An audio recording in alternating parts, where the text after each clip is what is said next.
I'm Natalie Kenway, Global Head of ESG Insight at ESG Clarity, and welcome to The Green Dream, the video series where we interview key members of the responsible investment industry.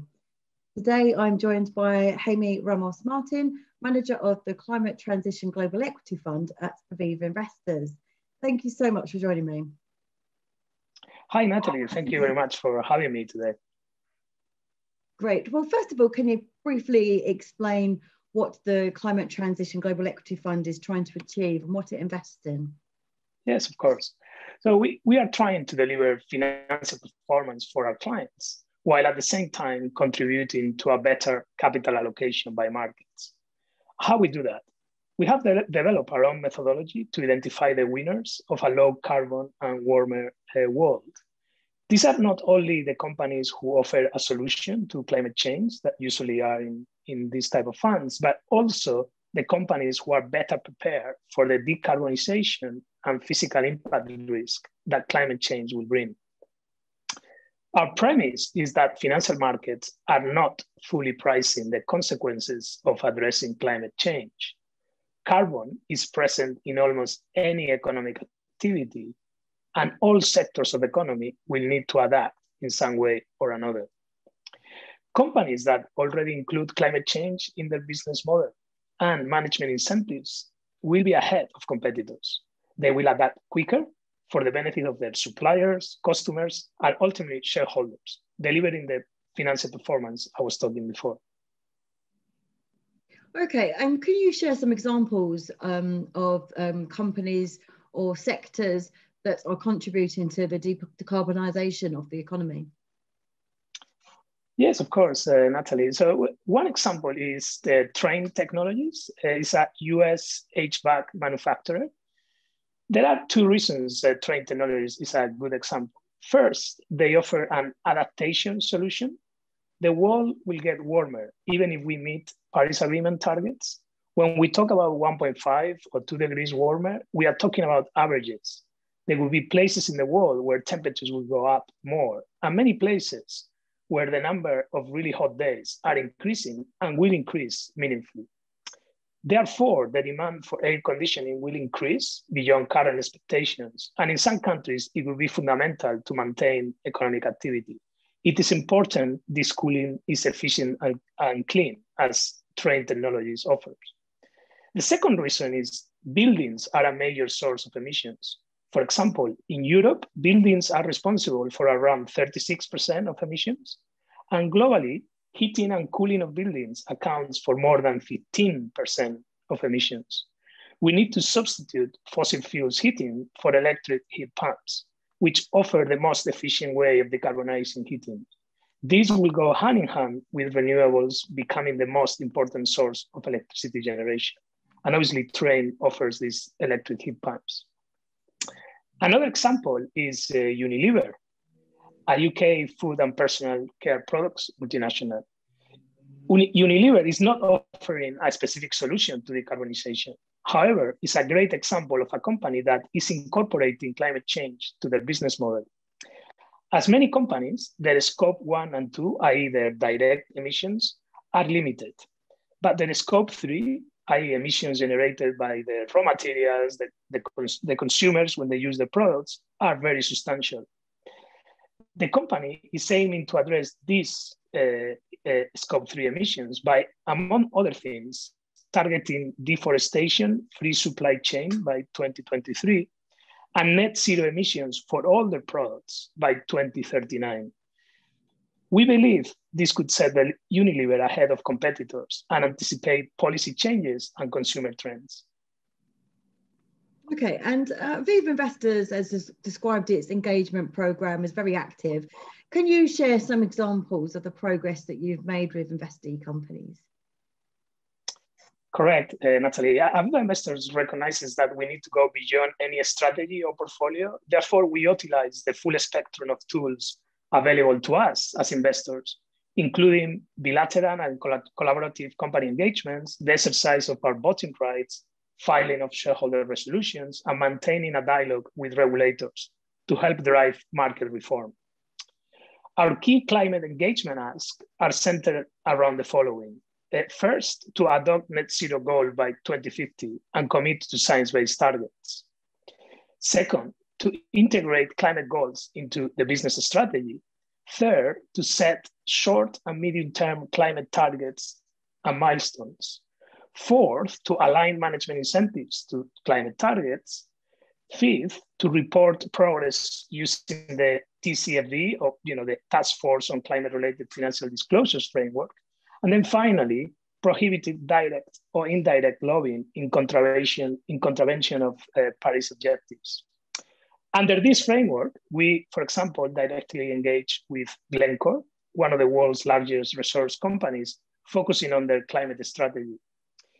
Very recently, in December 2020, Glencore announced targeting net zero emissions by 2050 across scope 1 and 2, but more importantly, 3, in contrast to peers that have primarily focused on direct emissions.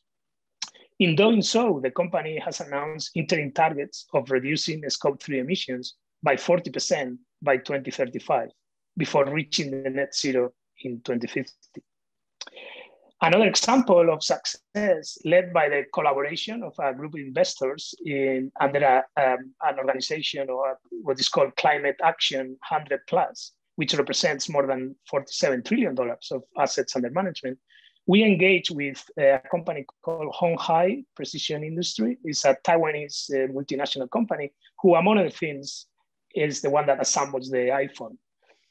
As a result of this collaborative effort and engagement, the company recently announced the commitment to net zero emissions by 2050. Okay, so we're 5 years on from the Paris Agreement. How can investors align themselves with the Paris Agreement? Okay, Natalie, that's quite a difficult and complex question to answer. Maybe it's good to just think the 3 steps, or how we focus or approach this problem. No? So we think there are 3 things you need to do to align with Paris Agreement. First, you need to think where you're heading. No? So Paris means 1.5 degrees, but by when? Usually it's 2050 when we talk about, but we're seeing some investors wanting to move ahead. So some investors are targeting 2040. So that's the first thing. Then the second thing is, how do you know you get in there, no? As an investor, as an asset owner? And I guess this is about what gets measured, gets managed. No? So you need to decide how you will measure alignment, and maybe set intermediate targets that would at least help you understand how your portfolio is changing. This includes the trickiest part, to be honest, which is the choosing the metrics. Unfortunately, they all come with flaws. Probably the optimal is using multiple metrics, and you should look at not the absolute numbers, but maybe a trajectory over time. And finally, obviously for asset owners, these metrics need to work for all asset classes, real assets, sovereign alternatives, and so on.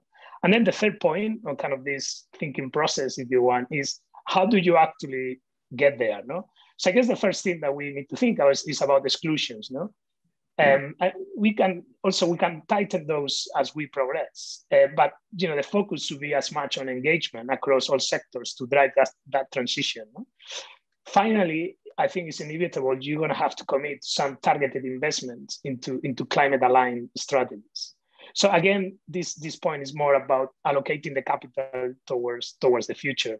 Now, I don't want to escape the question of the metrics, but just give some explanations there if you want. So as I said, they all come with flaws, and I will mention 3 of them that, everybody has in their minds when they're deciding their strategy to align with Paris Agreement. First, is usually talk about carbon intensity. So, we know emissions have to decline to 0 by 2050. So we have an emissions pathway, if you want. If you couple that with economic growth assumptions, one can develop a carbon intensity pathway. Now, the problem is today, these methodologies are only focusing on the direct emissions. Remember what I talked about the scope 1 and 2. So it doesn't give you the full picture.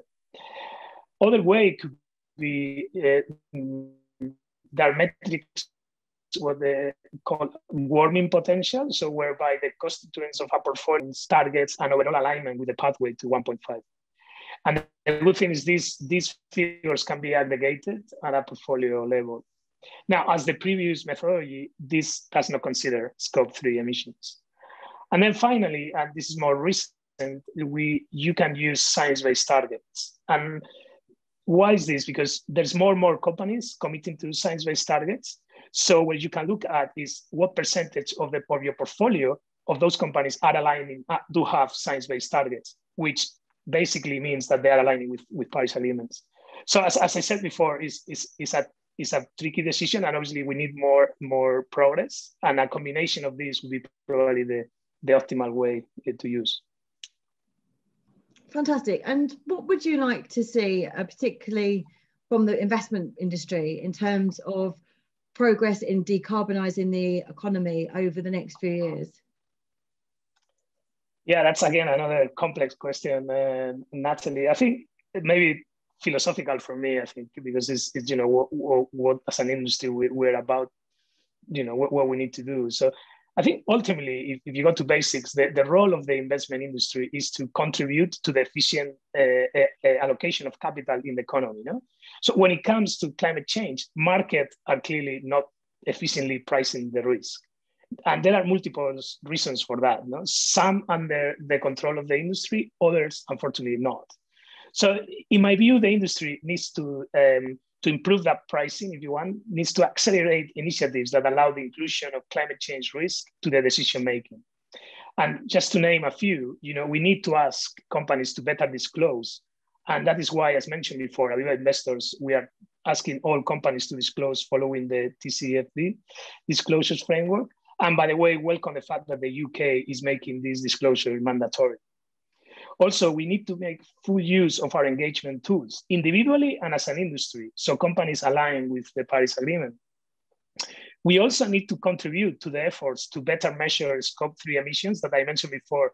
It's, you know, they are not included in many metrics. So all the market participants have the full picture, no? And we cannot forget our clients. You know, we need to bring our clients with us, helping them to better educate, you know, about climate change and help them align with Paris Agreement. Unfortunately, Natalie, the investment industry alone will not be able to achieve the efficient allocation of capital. Carbon is so present in every economic activity that policymakers need to act urgently. You know, from making sure there is a clear price for carbon to foster innovation, to, you know, reassess why we're spending billions in subsidies to fossil fuels. Yes, no, I completely agree. We need some urgent action there. Okay, well, that brings me to the end of my questions, but we always end the Green Dream on one last question. What is your favourite sustainable snack or drink? Okay, so I'm not much of a snack person, to be honest. I'm more a tapas person, given my background. However, I do have a favorite sustainable snack and a little story around it. So I love almonds, you know, but unfortunately that kind of love had to be stopped when my son was diagnosed with a nut allergy. So suddenly almonds were forbidden at my household, you know, for obvious reasons. Then, you know, when we live in the US, in Boston, my son was very lucky to have a Harvard professor as a doctor. And, you know, through different tests, they discovered that, you know, though he had a deadly allergy to many nuts, to almonds, it was weaker. So he proposed what is called a desensitization, I probably pronounced that wrong, to almonds. And that was successful. So, you know, now he needs to eat almonds every day to be able to keep that, not being allergic to those. Now, the trick, Natalie, is that unfortunately, nuts, the almonds always come mixed with other nuts, and he's so allergic that he cannot have any traces. So obviously then, you know, we did some research, and thanks to my wife, we found this amazing family company. It's a farm in Granada, in Spain, and they not only use organic techniques to grow the almonds, but they're very socially responsible. They try to employ as many people as they can from different disabilities. And the almonds are amazing. You know, they come raw, so you need to toast them or, you know, whatever you want to do. They also sell some powder if you want to do almond milk. So, you know, almonds are back at my household, and you know, we're very happy with that. What a fantastic story. Thank you very much for sharing that, and thank you very much for your time today. Yeah, thanks to you, Natalie. It's a pleasure.